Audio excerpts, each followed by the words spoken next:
Peter B. Collins, News and Comment. It's Tuesday, October 4th, 2016. That would be 10-4 if things like that stick in your mind. I like to mention that our daily News and Comment podcast is now available free as usual on YouTube. And it doesn't matter to me where you find the podcast. I'll get credit for it wherever you listen.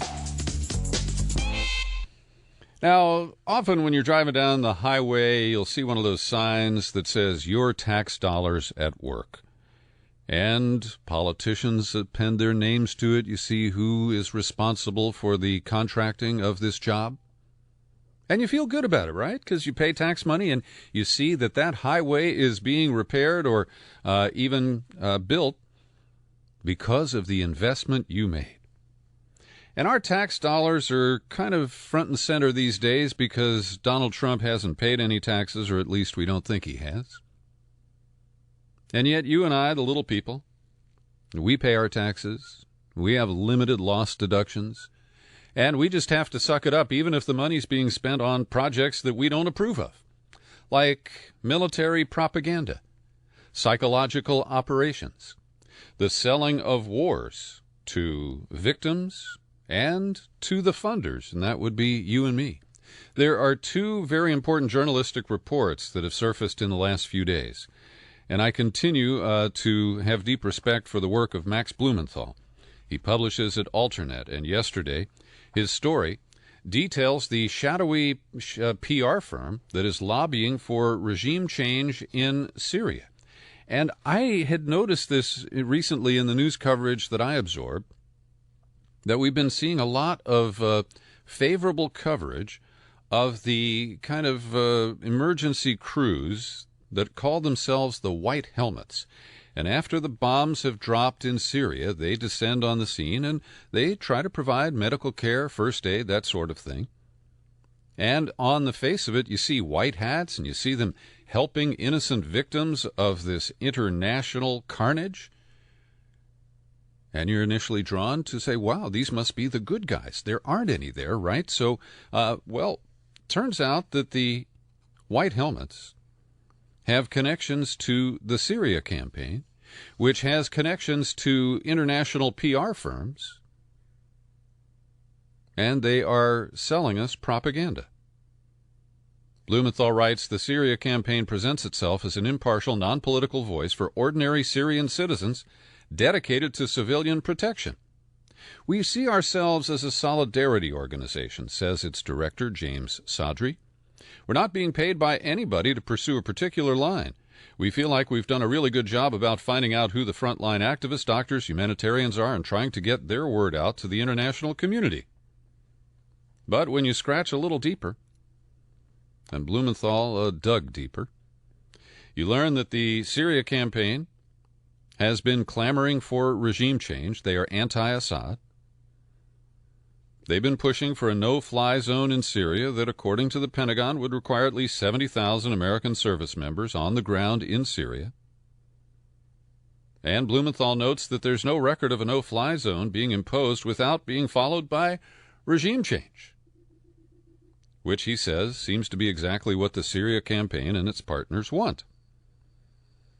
And this is some of the same posturing that we've seen from candidate Hillary Clinton. She hasn't recently talked about a no-fly zone in Syria, but she did months ago.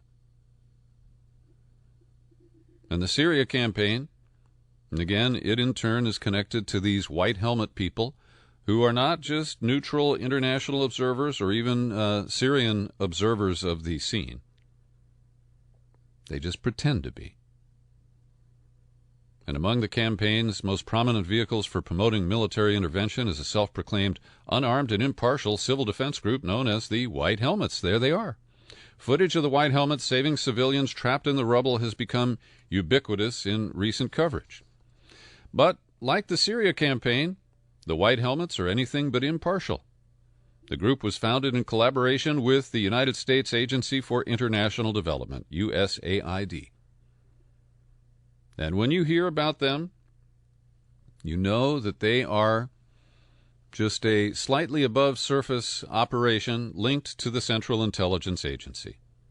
Recently, they've been exposed for involvement in Cuba before the rapprochement, in Venezuela trying to destabilize the Chavez and Maduro governments, in Ukraine, and they operate all over the world. So the White Helmets funding at least $23 million in the last 3 years coming from USAID. Then you take a look at the aggressive public relations campaign pushed by the Syria campaign using the White Helmets as their images. Blumenthal quotes a Westerner who operates a politically neutral humanitarian operation in Damascus.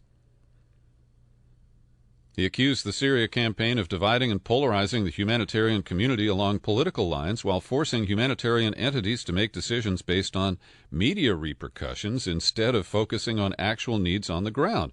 And this is because the Syria campaign and the White Helmets are identifying the humanitarian workers as siding with the Assad government. And this unnamed individual says, I know that this puts me and my teams in greater danger since it legitimizes warring factions treating you as an extension of one party of the conflict. And during the issues related to the UN convoy that was attacked on September 18th, the Syria campaign and the White Helmets, they were right there. The first voices we heard were White Helmets speaking in English, saying that it was Russian and Syrian barrel bombs, the Syrian barrel bombs, when, in fact, no barrel bombs were found at the scene of that UN aid convoy. So I'm linking to this very important piece of investigative journalism by Max Blumenthal, and I hope you'll dig into it. And deeper in the article, he identifies Ayman Asfari, the English-based CEO of a British oil and gas supply company called Petrofac. Asfari is worth over $1 billion, and he has the Asfari Foundation, which has contributed hundreds of thousands of dollars to the Syria campaign and secured a seat for his wife on the board of directors. He is also a top financial and political supporter of the Syrian National Coalition, the largest government in exile group set up after the Syrian revolt, and he has some personal illusion that he could be the next leader of Syria if we can just get Assad out of the way. That's right, Chloe. Chloe's piping up here at the secret studio today. Also, in addition to the Asfari Foundation, the Syria campaign is also getting funding from the Rockefeller Brothers Fund, and the rest of the donors are described as demanding anonymity. So it's a very interesting piece, and it shows a slice of the continuing effort to run psychological operations around the conflict in Syria for media consumption in the United States and elsewhere. And Truthdig published a piece over the weekend. It was originally published by the International Bureau of Investigative Journalism, and they take us back to the Iraq War, where the United States used a variety of information management, psychological operations, and pure propaganda. And we even outsourced almost $500 million of that work to a well-connected British PR firm called Bell Pottinger. Bell Pottinger used to work for Margaret Thatcher. They're aligned with the Conservative Party there in England, and the Pentagon says, well, they won their initial bid fair and square, and then we came back to them and asked them to do more work. And through a former employee who used to edit videos for Bell Pottinger, he described 3 types of media operations that they were using. They were color-coded. White is attributed. It says who produced it on the label. Gray is unattributed, and black is falsely attributed. He said these types of black ops used for tracking who is watching a certain thing were a pretty standard part of the industry toolkit. So they would dangle information aimed at different groups of people. And some of what they did was create fake fake videos that purported to be coming from Al-Qaeda or from other insurgent groups. Now, this occurred too early for the rise of the Islamic State, but you can imagine the same thing's going on right now. And so this disclosure helps us understand that the U.S. was furtively, covertly funding these information management operations. And information management is a euphemism for propaganda. And they didn't even use American firms. And here's a description of the production of fake Al-Qaeda propaganda films. The producer said he was given precise instructions. We need to make this style of video, and we've got to use Al-Qaeda's footage. We need it to be 10 minutes long, and it needs to be in this file format, and we need to encode it in this manner. And the encoding allowed them to track who later watched these videos. They would track IP addresses, they would bury code in a DVD, drop that off, and when somebody played it, if they played it on a computer connected to the internet, it would send a message saying, hey, we've got a guy here who's interested in this Al-Qaeda propaganda. And you can imagine that a drone strike or a night raid might follow that. One of the founders of Bell Pottinger, Lord Bell, told the Sunday Times of London that we did a lot to help resolve the situation in Iraq. Not enough. We didn't stop the mess which emerged, but it was part of the American propaganda machinery. That's pretty honest, isn't it? Meanwhile, propaganda or not, John Kerry's been in a huff the last few days, and the United States has formally suspended talks with Russia about any kind of participation in peace talks or joint military operations. We are still sending messages to Russia to deconflict air operations to try to avoid any kind of conflict in the skies over Syria. But the State Department spokes says the United States is suspending its participation in bilateral channels with Russia that were established to sustain the cessation of hostilities. And, of course, there's a lot of finger-pointing going on. And there's also a continuing demonization of Vladimir Putin. It's happening quite a bit, and Putin is finally responding. Now, when I use the word finally, some people say, well, but he entered the war in Syria, and, well, he grabbed Crimea. I don't consider those reactions so much to the American provocation and the looming Cold War 2.0 with Russia. And that Cold War just got chillier, as Putin announced on Monday that he is withdrawing Russia from a landmark nuclear security agreement. The treaty on the disposal of plutonium, the material used in nuclear weapons, was concluded in 2000 as one of the framework disarmament deals of the early post-Cold War 1.0 period. And Putin has said that because relations with the United States have deteriorated in a radically changed environment, that he is taking this step. In the decree he signed on Monday, he said the threat to strategic stability posed by the hostile actions of the U.S. against Russia and the inability of the U.S. to deliver on the obligation to dispose of excessive weapons plutonium under international treaties has forced Russia's hand. Well, there's some women who are flexing their muscles and showing their political power across the world these days. In Poland, there were a series of strikes on Monday. Large numbers of people, not just women, participated. And the issue is that they are facing a total ban on abortion and access to abortion in the nation of Poland. Now, there's little access already because under a 1993 law, abortion is banned except in cases where the woman's life is in danger, the fetus is irreparably damaged, or the pregnancy results from rape or incest.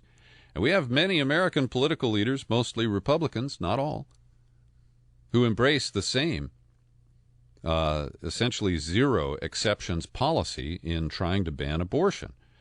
Well, this led to protests and almost a general strike in Warsaw, Gdansk, and Wrocław on Monday, and I applaud this. I really love to see people taking to the streets and speaking up even though the limited rights that women have in Poland today seem, barely rights, they are saying that they do not want to have all of their rights to choose an abortion taken away.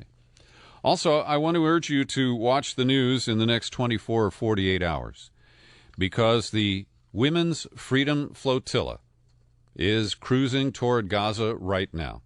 They left Corsica about a week ago, and given the information I have from insiders, I expect that tomorrow may be the day that once again we will see the gunboats of the Israeli Navy operate in international waters in violation of the rights of the women in the flotilla, and they will intercept them before they even get into the territorial waters claimed by Israel or by Gaza.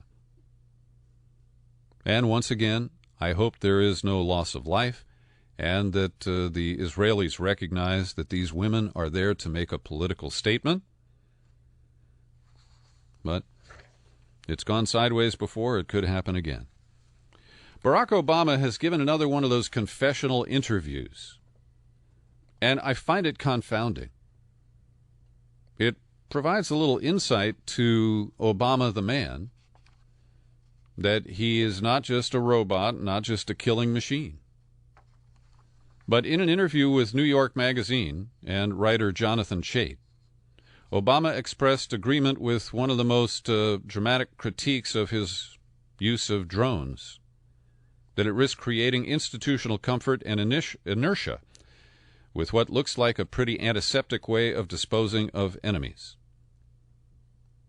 And Obama seems highly conflicted, because he has used powers like authorizing drone strikes in countries where we have no treaty obligations, where we have no known national interest, and, of course, the drone strike that killed an American citizen, Anwar al-Awlaki, and his son, a second drone strike there in Yemen. Those are examples of how he has arrogated additional authority as president, and he has been unchallenged by the Congress or the courts or, for the most part, the American people. And so from time to time, he kind of unloads about this stuff. And he contradicts himself one time after another.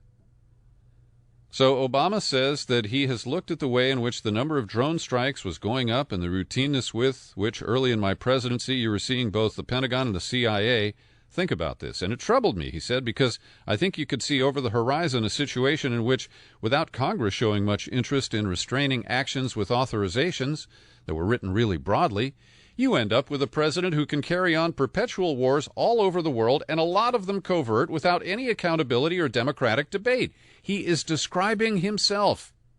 That's what has happened the last 8 years. And so many of his supporters appear completely oblivious to this. When I hear people say they want to put Obama on the Supreme Court, it just drives me bonkers. Not only would he have to recuse himself from all of these kinds of issues when they came before the court, but his judgment on these matters is highly suspect, and the evidence is clear, and the self-criticism the president offers sustains my point of view. And then he adds disingenuously, by the time I leave the White House, the American people are going to have a better sense of what their president is doing. Their president is going to have to be more accountable than he or she otherwise would have been. Why? How? You have set the precedent here, and nobody's going to be able to rein in Hillary Clinton or Donald Trump if they decide to drone another country. And I want to note that this occurs that, this month is the 15th year since we began bombing Afghanistan in purported retaliation for 9/11. We're still in Afghanistan. We're still bombing there. Kunduz is under attack again. Obama escalated the war in Afghanistan twice, to no effect. And here's a reaction from a representative of Amnesty International, Noreen Shah. Noreen says, so what's interesting is that Obama acknowledges this problem, that future presidents will be empowered to kill globally and in secret. What he doesn't acknowledge is how much of a role his administration had in making that a bizarre normal. There is something so strange, she says, about the person who many would say is very responsible for this situation actually acknowledging it and saying he tried to plan for it. What we'll be left with from the Obama administration is a far more dangerous precedent of secret global killings than what we started with. And Obama has used the state secrets privilege to try to, block any investigation. And then he spins disingenuously again. He says, I'm glad the left pushes me on this. And as a professional leftist, I'll take credit. He's talking about me and many other people. But then he goes on to say, I've said to my staff and I've said to my Joint Chiefs, I've said in the Situation Room, I don't ever want to get to the point where we're that comfortable with killing. That's not why I wanted to be president, to kill people. And then he said, well, the critiques are not always fair or fully informed. He says, people, I think, don't always recognize the degree to which the civilian casualty rate or the rate at which innocents are killed is significantly lower than what happens in a conventional war. But the limited hangout from the July 4th weekend, when they released lowballed figures about civilians killed by drone strikes, doesn't offer any confidence in this kind of transparency that Obama bizarrely claims. It's really strange. It is. I mean, on the one hand, I'm touched by the guilt that he feels and his desire to try to limit the access to the Pandora's box that he widened. I want to recommend a column by Andrew Basovich published at Tom Dispatch today, noting that, all the Miss Piggy and tax return, all the distractions of this campaign have left a lot of national security issues lost in the swamp. And he goes deep on the exchange that occurred at last week's debate, where Lester Holt asked both candidates about nuclear first use.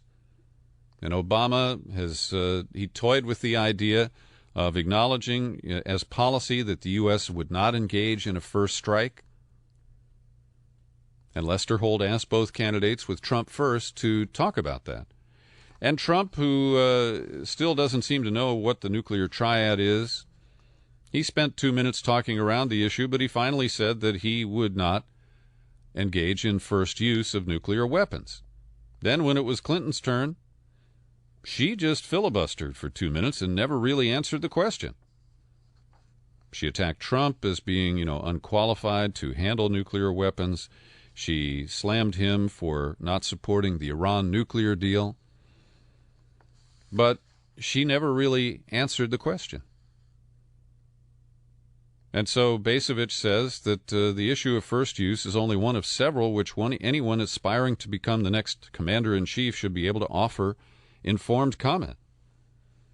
What is the present-day justification for maintaining our triad? Why is the Pentagon embarking on a decades-long trillion-dollar program to modernize the triad? How do advances in non-nuclear weaponry affect theories of nuclear deterrence? Basovich is a very thoughtful critic of our war and international policy, and I invite you to read that piece. Every day I pause for a second to thank the people who support my work here at the Peter B. Collins Podcast with your subscriptions. And as I alluded to at the top, I wanted to expand a bit. Elizabeth Ferrari, who is a longtime listener and subscriber, she told me that she listened on YouTube the other day, and she was worried, I really appreciate her concern, that might reduce the count of listeners I get at peterbcollins.com. But don't worry about that. You can listen wherever it's convenient, easiest for you to find the podcast and listen on your phone or whatever other system you decide to use. Don't you worry about me. Just grab the podcast and get what you can out of it. My thanks to Aaron Blair, Judy Holloway. Also, I want to mention Craig Baylog, a very reliable and generous supporter of this program, and Jeff Lipinski. They are subscribers. You can join them. Come on over to peterbcollins.com. You click on the menu button. It pulls down. You select Become a Subscriber. It takes you to the sign-up page. And in minutes, You can choose $5, $10, $20 a month, the $50 annual subscription. And I have a bonus book for you. They're depicted on the sign-up page if you take out a new annual subscription and give me a mailing address here in the continental U.S. Forbes magazine reports that Donald Trump is worth even less than he brags about.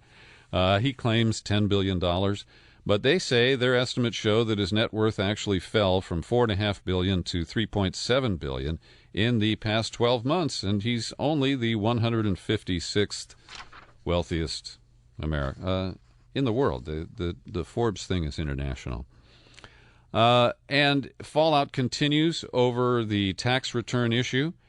The Trump supporters are desperately trying to spin this up as brilliant on his part, a cheap shot because, hey, the New York Times, who published the tax return from 1995, they didn't pay any taxes last year. And I can understand that. The New York Times is in a difficult economic position because of the media shift to digital. And so for it to show some operating losses is not a surprise to me. But Sean Boy Hannity has dug into Hillary Clinton's tax returns, and note that hers are public, unlike Trump's. So you can go and look at any of her tax returns and pick nits as much as you want. But I do think I should report to you that in 2015, the Clinton tax return used the same tactic of Donald Trump, but on a smaller scale. They deducted a net term capital loss, a net long-term capital loss of just under $700,000. The figure is $699,540. Now, that's a much smaller scale than Donald Trump, but it is using the same benefit of the tax laws to deduct a loss. And the Clintons could carry forward, if the loss was bigger than that, they could apply some of it to next year. What I don't understand is how they're allowed to use such large numbers, because I've been told that Donald Trump's huge, almost billion-dollar net operating loss was permissible because of his role as an active real estate investor and property manager. And I don't know that the Clintons have any real estate property or property that they manage. But let's assume that this is a legitimate write-off. It doesn't look good when the Clintons can be, you can point a finger at them and say, well, they're doing the same thing as Trump. They're all the same. And I thought about this, and when you compare this with, the recent fact-checking that occurred that showed that Trump lies much more often than Hillary, but that Hillary does lie. And in my view, the Clintons flout the law. They don't directly break it or intentionally, become confrontational. But Donald Trump flaunts his contempt for the rules that the rest of us have to live with. So we got a flouter and a flaunter. Jonathan Turley, the law professor at George Washington University, has been digging into the FBI file on its investigation of the Clinton emails at the State Department. And Professor Turley writes that, critically, the FBI cut a side deal to limit the search of computers of key Clinton aides and then allowed the computers to be destroyed. And Turley says the 5 immunity deals handed out by the Justice Department were, in his view, largely unnecessary and undermined the development of any criminal case. Then they cut a side agreement with Cheryl Mills, a top staffer to Hillary Clinton, for agents to destroy her laptop after searching the hard drives for evidence. And the FBI, bizarrely, says Turley, agreed to limit their search to documents created before January of 2015, which would keep them from seeing any kind of ongoing cover-up about the emails. I've linked to Professor Turley's blog post so that you can see it. He argues that the FBI could have seized the computers in question with a court order and without immunity because they have government communications and essentially are government property. And the beat goes on. You may have heard that on Sunday, the people of Colombia rejected, in a referendum, the peace deal that had been negotiated between the current government and the FARC, the revolutionary group that has been active in that nation for 50 years. And I'm linking to a pretty good analysis piece by Greg Grandin at The Nation. And he asks, did Human Rights Watch sabotage Colombia's peace agreement? And he makes a good case here that Human Rights Watch seemed offended that the peace deal was going to essentially give immunity to members of the FARC who may have committed crimes in the past. The government has agreed to go for disclosures but no prosecutions, and that appears to be what triggered the very narrow loss of the referendum on Sunday. The measure was defeated 50.21 to 49.78%, a margin of less than 54,000 votes. And there are 34 million eligible voters, 37% of them turned out. So what is interesting here and what Grandin exposes is that there was a campaign run by the former president of Colombia, Alvaro Uribe, and in areas where he had influence, the vote was strongly against the peace deal. But Human Rights Watch appears to have been actively opposing the measure. And after it failed, Kenneth Roth, the director of HRW, who I've interviewed and never been impressed with, he went to Twitter, said it looks like Colombians aren't so eager to promise peace on the effective impunity for FARC's and military's war crimes. So I encourage you to read this. I think it's the most interesting analytical piece that I've seen so far on the vote in Colombia. And tonight, you probably know, is the vice presidential debate. It's going to be a snoozer. Tim Kaine and, what's his name, Mike Pence, the governor of Indiana. I'm going to watch, so you don't have to. I'll report anything important tomorrow. But the one thing that's missing is a cameo from Julia Louis-Dreyfus. Her show, Veep, is on HBO. It's a half-hour comedy. It's been running for several years, and I got tired of it. But I do like the character that she plays there, and there are some very funny moments on the show. And finally today, the latest video depicting police crime, criminal behavior by cops, comes from Sacramento, just up the road from me here in California. The event occurred on July 11 of this year. A mentally ill man, 51-year-old Joseph Mann, was out in the streets of Sacramento. He was obviously unhinged. He was carrying a knife. And the dash cam video, which has finally been released, you hear one officer say, "Fuck this guy. I'm going to hit him." Then his partner says, "Okay, go for it. Go for it." Now, these cops need to know, I mean, they must know that the dash cam is rolling.